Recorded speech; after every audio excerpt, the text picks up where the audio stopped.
Is it possible to optimize a domestic photovoltaic system? Rising tariffs for electrical energy, electric vehicles, and the falling price for batteries open up new opportunities. Can we take advantage from this? Does it make sense to install a second photovoltaic generator to a less attractive space? How can I increase my own consumption? Is a buffer battery increasing my return? These and more questions are answered in this episode.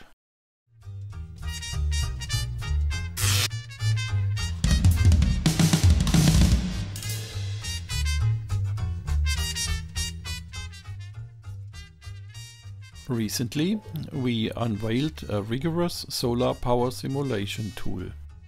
In the extra episodes EX06 to EX08, we explained the tool and we covered already an interesting scenario for a system. In this episode, it's gonna be really interesting because we will simulate improvements of the system. An additional electric vehicle is to come, and we would like to know how we can expand our system and optimize it economically. You could easily help to optimize the channel.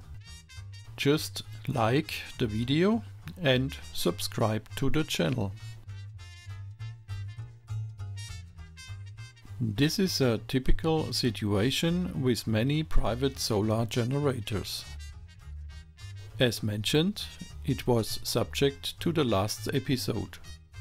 In a nutshell, we have a 10 kilowatt peak solar generator installed on the roof, which is pointing to the southeast direction. With our current consumption profiles, we are achieving 32.8% autarky level. We also see the year's summary for the consumers, own consumption, mains consumption, and mains electricity feedback. We have slightly better key figures than the average in the region because we are partially charging our electric vehicle during the day. Just to recap, let's have a look at the distribution of the key figures. Generation, consumption, the own consumption, mains consumption, and feedback to the mains. During the winter, the generation of electricity is lower than the consumption. We have a lot of mains consumption, therefore, which is indicated by the red color. During the summer, we have a lot of solar energy. Unfortunately, a big portion is fed back to the mains. It is indicated by the yellow color.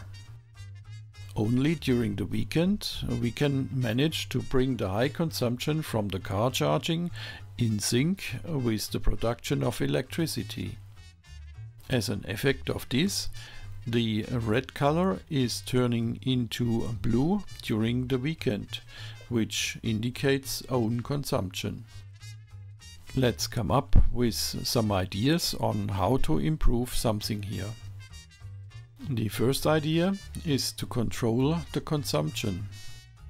Yes, there is some room for improvement. However, a loss of convenience is coming along with that. Unfortunately, there are also hard constraints, like the fact that the car needs to be on the road during the day, and therefore it cannot be charged during this time.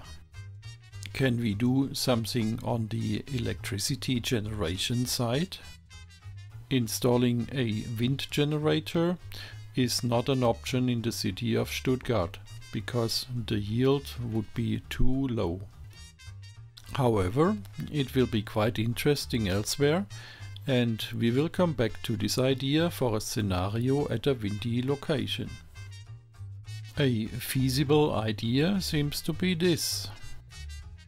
Our solar generator is oriented southeast and not exactly to the south direction.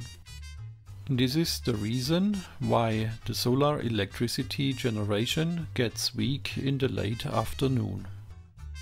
How is about installing a second solar generator on the roof pointing to the southwest? We want to have more installed power anyway, because we want to have a second electric vehicle in the future. Okay, let's start the tool again to evaluate the idea.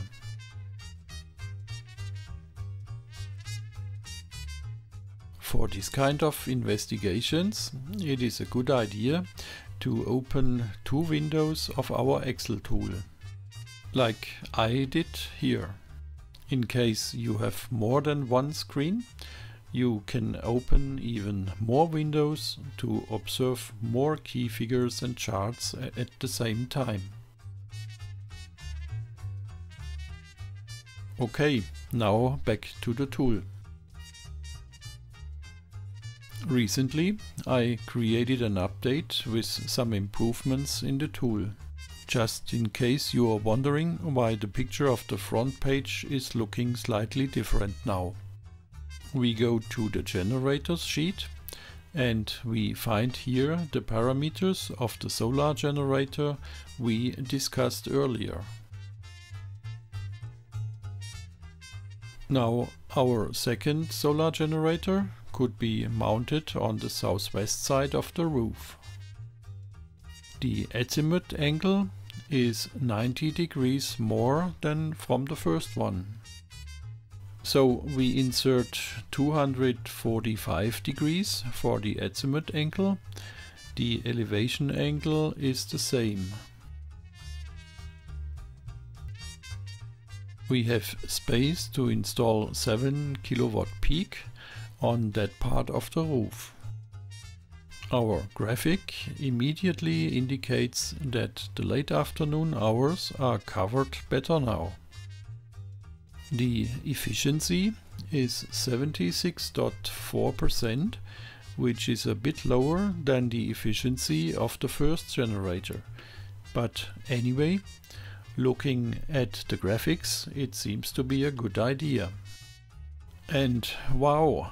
The autarky grade jumped from 32.8 up to 51.3%. That is very good. Of course, since we are producing more energy now, the feedback to the mains is also increased. The second generator is producing 5862.7 kilowatt hours per year. That would correspond to quite a lot of car kilometers. Can we actually use them? We go to the sheet consumers in order to simulate the second car as well.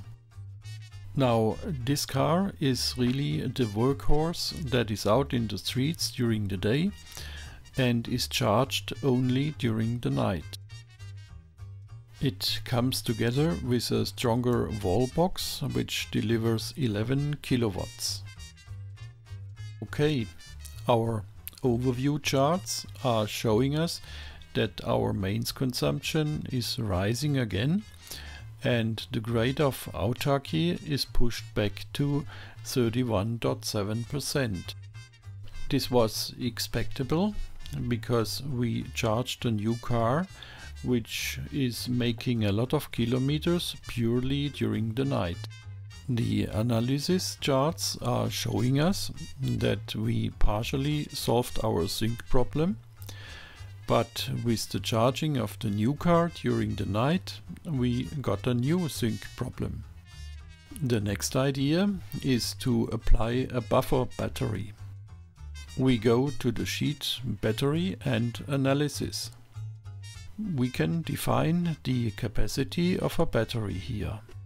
For the sake of the battery health and for emergency reasons, we can define a minimum and a maximum charge level in percent. Of course, this is reducing the usable capacity accordingly. Let's give it a try with a small battery first. We try 12 kilowatt hours capacity. Okay, this would already significantly increase the grade of autarky to 54%, and it would reduce the mains consumption by roughly 30%. With 266 full charging cycles per year, the battery safely lasts more than 10 years. However, the analysis in the lower window shows us that there is still a lot of mains consumption in July. We could do better with a bigger battery. Let's try 24, 36 and 44 kilowatt hours. Okay, we get improvements with each step.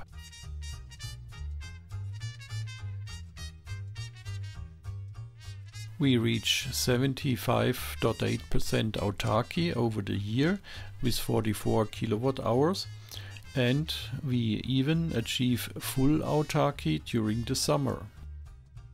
However, during the winter, still a big portion of mains energy is required. From now on, there is only marginal incremental benefit when we go to more than 44 kilowatt hours capacity. For instance, 100 kilowatt hours or 200 kilowatt hours would bring us not much further.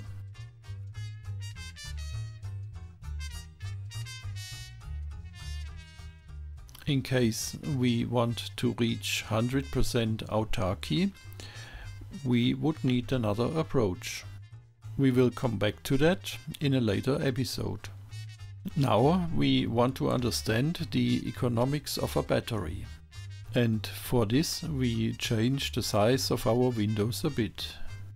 At first I have to mention that the economics depends a lot on energy tariffs and taxes, which are defined by the local law, the local competition, regulation and politics. The rules are not even consistent in the whole of Germany, and they changed a lot over the last 20 years.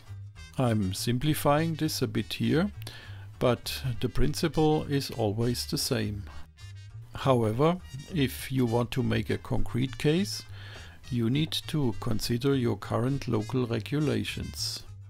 Let me explain the logic now. The first two fields are not used yet. Then I insert 8 cents per kilowatt hour for own consumption. This is not actually a tariff, but in my case it is considering my tax payment for own consumption. My mains consumption tariff went up recently. It is now 38 cents per kilowatt hour. Charging a battery is the same as own consumption. I take also the 8 cents per kilowatt hour. Then the cost for battery consumption is a special calculation. The 14 cents per kilowatt hour are derived from the battery degradation over the number of duty cycles and the cost for our battery. So the battery appears as a recurrent cost and not as an invest in our business case. Then we have an income for the mains energy feedback. 5 cents per kilowatt hour is the brand new tariff. In our calculation, an income is negative. It is a payment to us from the utility. Then we have the battery cost per kilowatt hour, where I considered 700 euros, and the number of duty cycles for the battery. Then we go to the invest for the solar generators, which is currently about 1300 euros per kilowatt peak. For a recurrent cost other than the battery, I considered 200 euros per year for maintenance. Then we have the simple business case. The cash flow is pretty simple. The first year sets you back by the invest, and then the cash flow remains positive for the lifetime of the generator. The accumulated cash flow indicates the returns on the invest.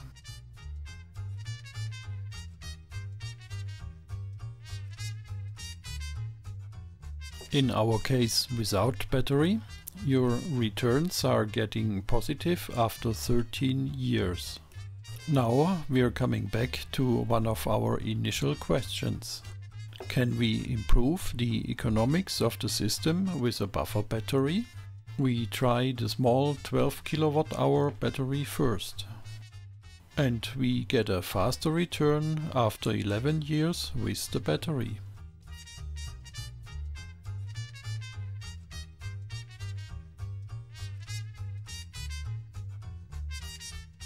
The 44 kWh battery yields a positive return after 9 years. Indeed, we can achieve an improvement when we apply a buffer battery. But as said, regulations are complicated and there is a number of tricks to save taxes for certain periods, etc., which I cannot consider here, because it depends also on your personal wage tax classification. But you might be able to benefit even more from it in your specific situation. What is your experience with solar generators? On which basis are you making your decisions? Just let me know in the comments. The insights and the summary. We indeed can take advantage from the features of our tool. By consideration of every hour of the year and an arbitrary orientation of solar panels, we can indeed simulate realistic scenarios and we get realistic results. And indeed, we can optimize electricity production with solar generators depending on our consumption profiles. The optimization targets can be the grade of autarky or the economics, which is typically going along with the maximization of the own consumption. Now you can try it on your own with the tool, which you will find in the download section. Let me know in the comments in case you want to know more about the tool and optimization capabilities, or if you want to see your scenario here on the channel. Now stay tuned and don't forget to subscribe and support the channel. See you soon in the coming episodes.